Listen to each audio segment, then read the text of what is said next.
Muy buenos días para todos y todas. Estamos aquí en la Escuela Nacional Sindical para presentar nuestro Informe Nacional de Coyuntura Laboral y Sindical 2018, el futuro de trabajo para Colombia, realidades y desafíos.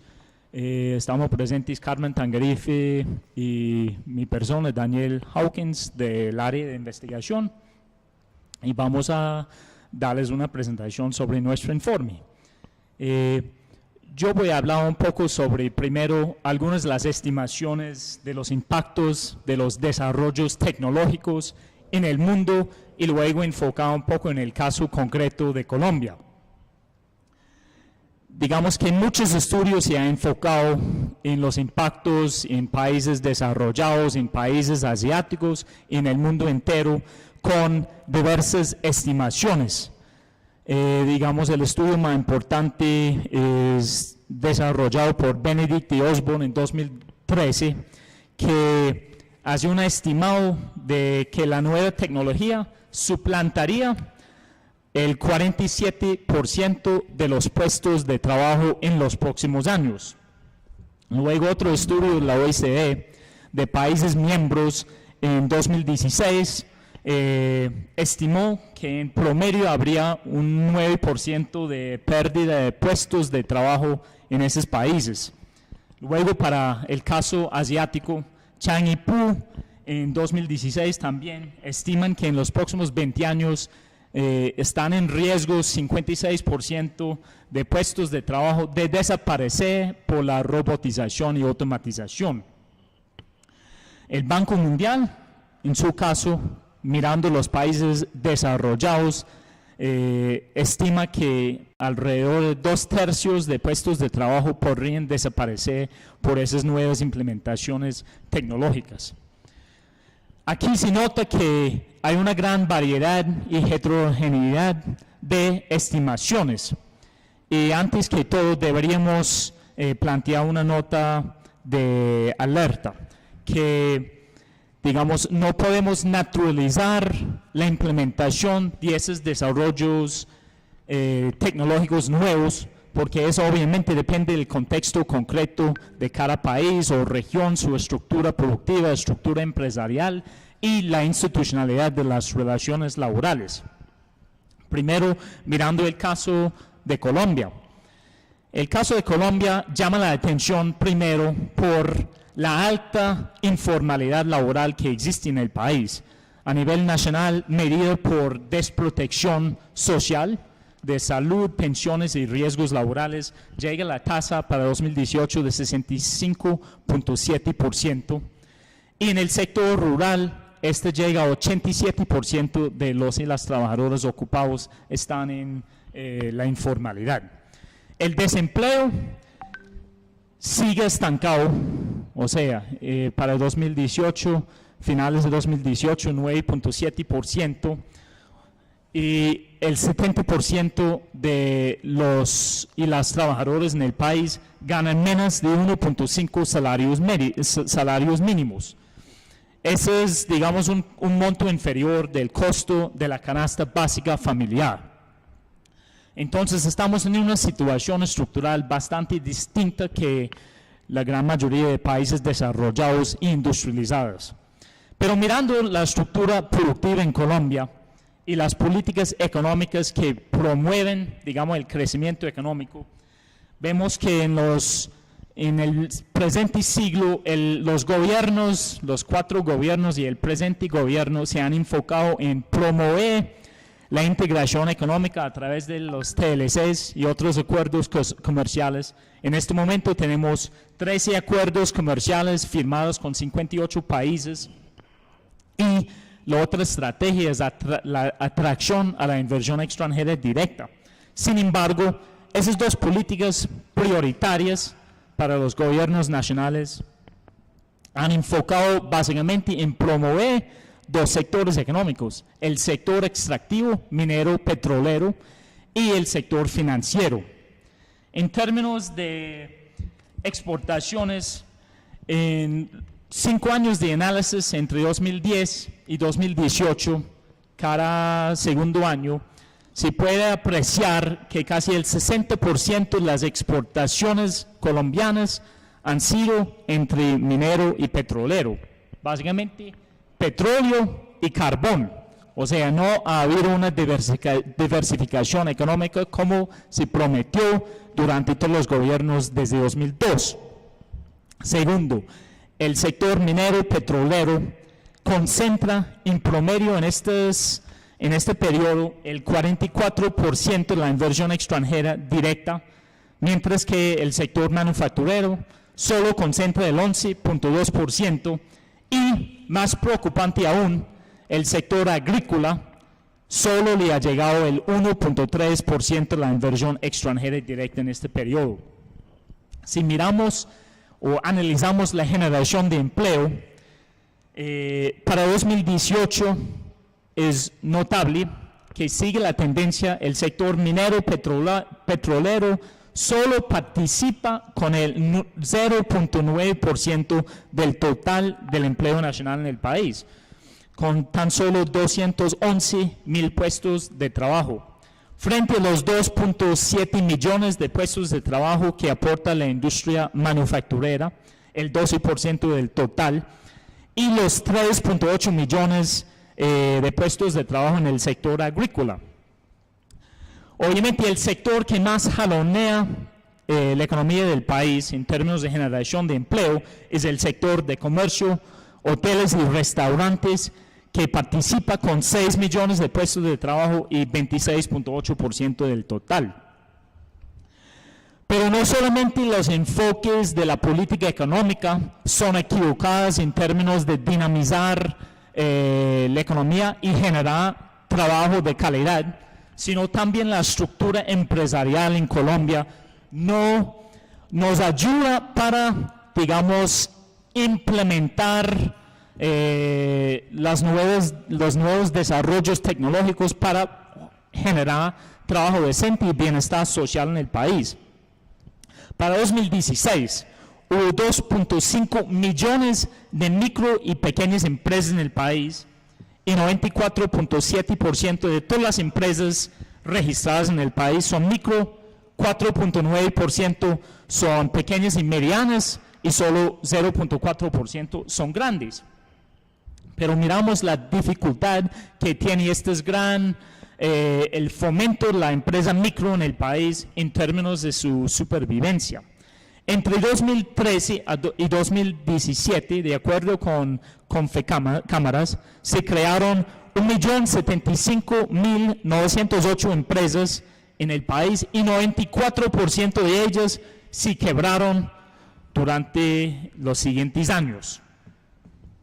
En Colombia, las políticas estatales y el comportamiento del sector empresarial crean la preocupante situación actual donde la competitividad del país se basa en nuestros recursos naturales entregados generalmente a empresas privadas con dádivas y gabelas tributarias y la gran mayoría de las empresas que generan el empleo en el país y 28% del PIB no son apoyados por el Estado.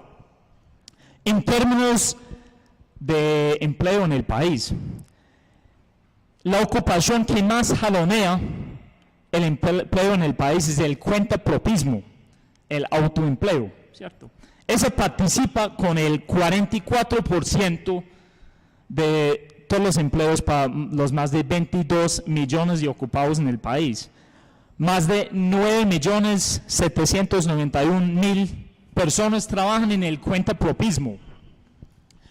Y si miramos los riesgos de la automatización y robotización en Colombia en los próximos años, no es tanto que el riesgo más enfático es por la estructura en el país, que la falta de generación de empleo y el desempleo. Resulta que el cuentapropismo muchas veces es el único lugar donde estas personas pueden llegar para tratar de generar algunos ingresos. En un estudio, utilizando los microdatos del DANE, se nota que 60% de los 6.2 millones de trabajos generados entre 2002 y 2016 fueron trabajos en, digamos, ocupaciones de habilidades medias, o sea, ocupaciones de oficinistas, trabajadores de servicios y ventas, trabajadores agrícolas certificados, operarios y ensambladores. Y esto es precisamente donde tiene más riesgo de implementar nuevos procesos de automatización y robotización en Colombia por la falta de políticas públicas de educación y políticas empresariales para la capacitación y recapacitación de trabajadores. Muchos de esos trabajadores podrían ser forzados de integrarse en el cuentapropismo y la informalidad laboral.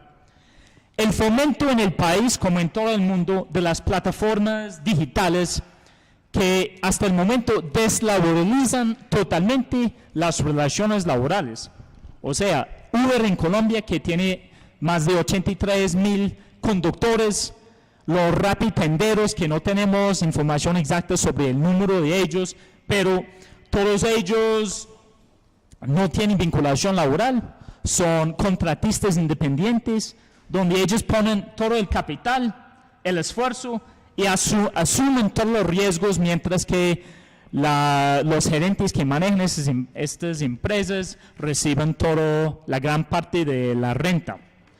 Para el movimiento sindical hay muchos retos frente a estos nuevos cambios tecnológicos. En el país, tan solo 370,000 trabajadores son beneficiarios de un convenio colectivo en el sector privado. Y para 2017, solo 156,870 trabajadores beneficiaron de una convención colectiva de trabajo. Y esto es tan solo en 530 empresas para ese año. Miramos en términos de la negociación colectiva. La negociación colectiva en el país tan solo se encuentran en 1,365 empresas y podemos decir que tiene una cobertura de 4.3% de todos los trabajadores clasificados como obreros o empleados particulares. Muchas de estas negociaciones colectivas solo se enfocan en temas económicos, como salarios, primas extralegales, becas y auxilios escolares, préstamos para vivienda, etc. Pero los nuevos retos y desafíos de la implementación y la llegada de nuevas tecnologías implican que estos sindicatos deberían adelantar nuevos procesos de negociación que incluyen otros temas. Por ejemplo, la construcción de paz, discriminación por orientación sexual, derechos y problemas específicos de las mujeres y los jóvenes, los impactos ambientales, por ejemplo, la contaminación tan alta en ciudades como Medellín y Bogotá, el teletrabajo, la inclusión laboral de personas con discapacidad y, sobre todo, un nuevo tema que llega con urgencia para el movimiento sindical y para los gobernantes del país, es las prácticas de vigilancia y monitoreo de trabajadores, lo que se llama la minería de datos, que se utiliza información privada sobre trabajadores no solamente en el lugar de trabajo, sino en su ambiente familiar y en la casa, y después estas son utilizadas para promover nuevos comportamientos, para aumentar el desempeño y la productividad laboral, y los sindicatos deberían implementar nuevas cláusulas para frenar el uso de esos datos y proteger la privacidad de sus afiliados y los y las trabajadoras del país. Bueno, creo que Dan nos ha expuesto un panorama donde en el mundo se viene hablando de los posibles impactos de esas transformaciones en el futuro del trabajo, pero un tema que ha sido poco analizado es sobre los actores de ese mundo del futuro del trabajo, específicamente los niños, jóvenes y las mujeres. Yo les voy a contar un poco de la situación en estos momentos de las condiciones laborales de las mujeres y los jóvenes y los desafíos que tenemos para estas poblaciones para enfrentar estas nuevas transformaciones del futuro del trabajo. Hay que destacar que el desempleo, la informalidad las brechas de desigualdad siguen siendo una de las características principales del mundo del trabajo, del mundo laboral colombiano, pero se enfatiza muchísimo más en las mujeres y los jóvenes. ¿Qué pasa con las mujeres en el país? Primero, ellas siguen teniendo una tasa de desempleo muy alta, estamos hablando de un 12.7% de desempleo, que se ubica en más de 5 puntos por encima de la representada por los hombres, que fue del 7,4%. A pesar de que las mujeres son la mayor parte de la población en edad de trabajar, estamos hablando de un 55%. Es interesante saber que estos cambios, estas transformaciones, también hay una tendencia y es la que tiene que ver con los cambios demográficos. Más o menos en unos 25 años la población colombiana pasará del 10% al 20% de la población total con más de 65 años, o sea, la población se está envejeciendo, ¿cierto? Estamos cambiando demográficamente y esto va a requerir un sistema de cuidado específico. Pero acá hay que tener mucho cuidado y es que siempre hemos relacionado el sistema del cuidado a las mujeres, pero ya es hora de que este cuidado se redistribuya entre las mujeres, los hombres y el Estado. Las mujeres continúan ubicándose en sectores donde priman la informalidad laboral, estamos hablando de los sectores comercio, hoteles y restaurantes, los servicios y un sector que es el trabajo doméstico, pero más adelante hablaré un poco de eso. A pesar de contar con una ley de igualdad salarial, la brecha o la diferencia entre ingresos de mujeres y hombres es del 17.6%. Estamos hablando que las mujeres recibieron el 82.4% del salario que reciben los hombres, a pesar de que ellas tienen un año más de formación académica, 9,7% con respecto a 8.6%, perdón, años, 9.7 años frente a 8,6 años. Con las mujeres se evidencia algo bien particular y es que las posibilidades de las plataformas digitales hace que ellas entren incluso a unas ramas de actividad que siempre han sido predominantemente masculinas. Por ejemplo, el tema de la conducción del transporte público. Si vemos plataformas digitales como Uber, por ejemplo. Este tipo de plataformas se plantean como una opción de ingresos para estas trabajadoras porque supuestamente permiten cierta flexibilidad en el horario que podría ser ventajoso supuestamente para ellas, que son las encargadas de la mayoría de los temas del cuidado de niños y personas adultas mayores. Otra modalidad que se viene dando para las mujeres es la venta por catálogo. Es increíble el aumento que ha tenido este tipo de trabajos. Estamos hablando de que alrededor en Colombia hay 14.000 empleos directos y 2 millones de trabajadores denominados colaboradores, de las cuales de esos 2 millones el 89% son mujeres. Se tratan de mujeres que el 7% se encuentran en estatus socioeconómicos 2 y 3, y el 82% son mayores de 35 años. Entonces estamos hablando de unas mujeres pobres, mayores de edad, adultas, en condiciones de precarización, porque no hay una relación laboral en este tipo de trabajos que le garanticen unas condiciones dignas, ya que la relación, no hay una garantía laboral con relación a los proveedores y a los proveedores de los productos que ellas venden. Lo decía Daniel, perdón.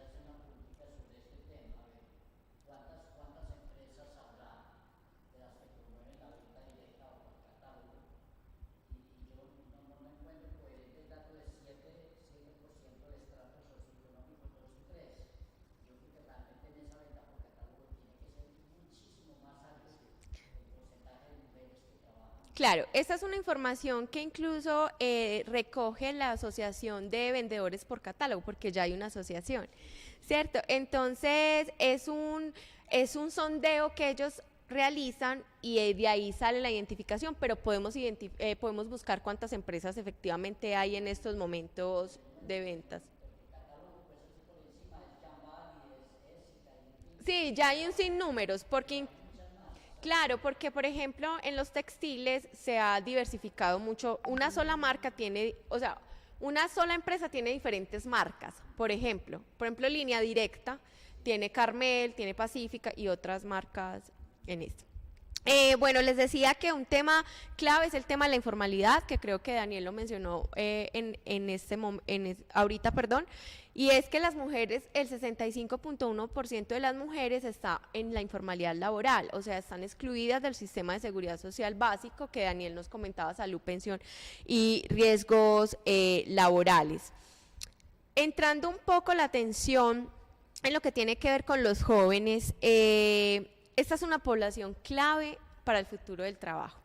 ¿Por qué? Porque las características y las condiciones de las generaciones de jóvenes ayudan a definir el futuro de por lo menos las generaciones o las siguientes 2 décadas, o sea, ¿qué va a pasar con generaciones futuras? ¿Qué nos encontramos con los jóvenes? Primero, que los jóvenes se encuentran en una encrucijada, pues ya que tienen deseos de trabajar y construir una vida a partir del empleo, pero tropiezan con una realidad en donde el mundo del trabajo hay altos niveles de desempleo para ellos, precarización e informalidad laboral. Sin embargo, hay unos grupos específicos de jóvenes que son más vulnerables. ¿Cuáles son esos grupos? Las mujeres jóvenes, los jóvenes desempleados y una población clave que son los jóvenes que ni estudian, ni trabajan, ni están buscando empleo, lo que se conoce como los ninis. Algo muy interesante que nos dimos cuenta es la transformación que ha sufrido el empleo de los jóvenes durante el 2006 y 2018. Por ejemplo, mientras que en 2006 actividades económicas claves como la agricultura, la industria manufacturera empleaban jóvenes en buena proporción, bajaron su proporción en 2018 y nos encontramos con nuevas actividades económicas como comercio, hoteles y restaurantes, actividades empresariales y otras actividades de servicio. Entonces, claro, la globalización permitió entrar a los jóvenes en la ocupación del sector terciario y dejando de lado un poco la participación en actividades claves como agricultura e industria. Pero ¿qué pasa? Que estos sectores terciarios son en su mayoría sectores precarizados e informales. Otro dato que nos pareció muy interesante fue identificar que el 58.1% de los jóvenes ocupados, que son alrededor de 5.920.000 los ocupados jóvenes entre 14 y 28 años, el 58.1% son asalariados, frente a un 49.1% que son no asalariados. Pero si comparamos con respecto a 2006, los asalariados se dieron participación, mientras que los no asalariados lo ganaron. ¿Y esto en qué se traduce? Incluso en el incremento que ha tenido el cuentapropismo para esta población. Por ejemplo, en 2006 el cuentapropismo participaba con el 25.7% del total de empleos jóvenes. En 2018 es el 34%. Si nosotros no hacemos algo con respecto a esas nuevas habilidades que se están requiriendo para el futuro del trabajo, el riesgo que tenemos es que esta población cuentapropista siga aumentando. ¿Por qué? Porque en el mundo se han dado una serie de transformaciones en las formas típicas de contratación.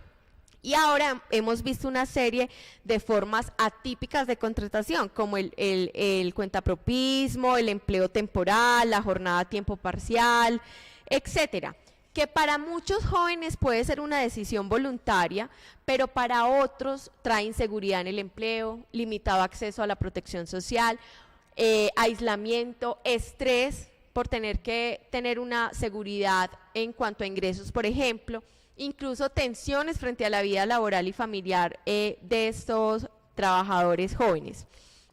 Al igual que las mujeres, los jóvenes es una población que se encuentra en la informalidad.